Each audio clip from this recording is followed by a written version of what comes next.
পরাধীন ভারতে জাতীয় কংগ্রেসের অধিবেশনে বন্দে মাতরম গানটি গাওয়া হতো। রাষ্ট্র নির্মাণের এক অনন্য মহামন্ত্র বন্দে মাতরম। দেশের স্বাধীনতা সংগ্রামে এটি মুক্তির মন্ত্র হিসেবে বিশেষ ভূমিকা পালন করে। শুক্রবার মহাকরণে বন্দে মাতরম গানের ১৫০ বছর পূর্তি উদযাপন অনুষ্ঠানে কথাগুলো বললেন মুখ্যমন্ত্রী ডক্টর মানিক সাহা।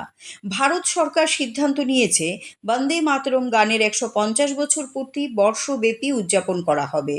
গোটা দেশের সঙ্গে রাজ্যে যথাযোগ্য মর্যাদায় এদিন এর সূচনা হয়। দেশমাতৃকার বন্দনায় রচিত এই গান নিয়ে প্রধানমন্ত্রী নরেন্দ্র মোদীর বক্তব্য ভার্চুয়াল মাধ্যমে শোনানো হয়। এদিন মুখ্যমন্ত্রী জাতীয় সঙ্গীতের অতীত ইতিহাস তুলে ধরেন।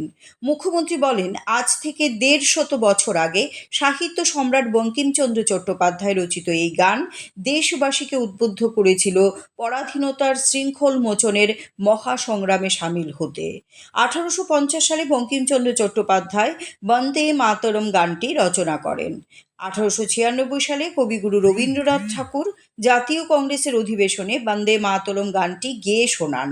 ১৯০৫ সালে বঙ্গভঙ্গের সময়ে গানটি বিশেষ মর্যাদা পায়। দেশের স্বাধীনতা সংগ্রামে এটি মুক্তির মন্ত্র হিসেবে বিশেষ ভূমিকা পালন করে। উনার অনুপ্রেরণাদায়ক বক্তব্য আগামী প্রজন্মকে দেশপ্রেম এবং আত্মত্যাগের চেতনায় উজ্জীবিত করবে বলে আমার দৃঢ় বিশ্বাস। একটু আগে আমরা স্ক্রিনে বন্দে মাতরম সম্পর্কে আমরা অনেক কিছুই জানলাম। গত 1 অক্টোবর 2025 আমাদের কেন্দ্রীয় মন্ত্রিসভায় এই ন্যাশনাল সং বন্দে মাতরম এর ১৫০তম যে বর্ষপূর্তি সেটাকে উদযাপনের জন্য সিদ্ধান্ত নেওয়া হয়। দেশের আন্দোলনে এই রাষ্ট্রীয় গানটির গুরুত্বপূর্ণ ভূমিকাকে স্মরণ করে দেশ জুড়ে এর ১৫০ বছর পালনের সিদ্ধান্ত নেওয়া হয়। আনন্দমঠ বঙ্কিমচন্দ্রের এক বিখ্যাত উপন্যাস আমরা সবাই জানি, যেটি ধারাবাহিকভাবে প্রকাশিত হয়।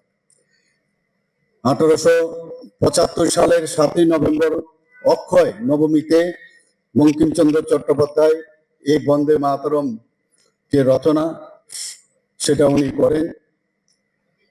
১৮৯৬ সালে কলকাতার গুরুদেব রবীন্দ্রনাথ ঠাকুর ভারতের জাতীয় কংগ্রেসের যে কলকাতা অধিবেশন, সেই অধিবেশনে উনি এই রাষ্ট্রীয় গানটি গেয়ে শোনান।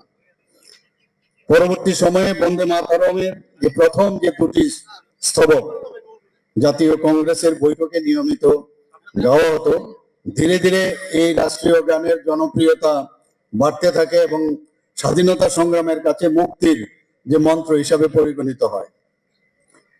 ১৯০৫ সালে বঙ্গভঙ্গের সময়কালে বন্দে মাতরম রাষ্ট্রীয় সঙ্গীত হিসাবে গাওয়া হয় এবং এই সময়ে রাষ্ট্রীয় গানটি বঙ্গভঙ্গের বিরুদ্ধে একটি গুরুত্বপূর্ণ যে ভূমিকা গ্রহণ করে।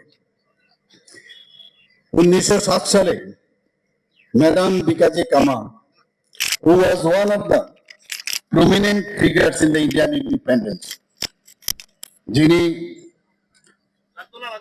প্রথম ভারতের বাইরে, যেখানে ইন্টারন্যাশনাল সোশ্যালিস্ট কনফারেন্স এট স্টুটগার্ট জার্মানি, এই যে ত্রিবর্ণ রঞ্জিত পতাকা উত্তোলন করেন এবং সেখানে এই পতাকায় বন্দে মাতরম শব্দটি লেখা ছিল।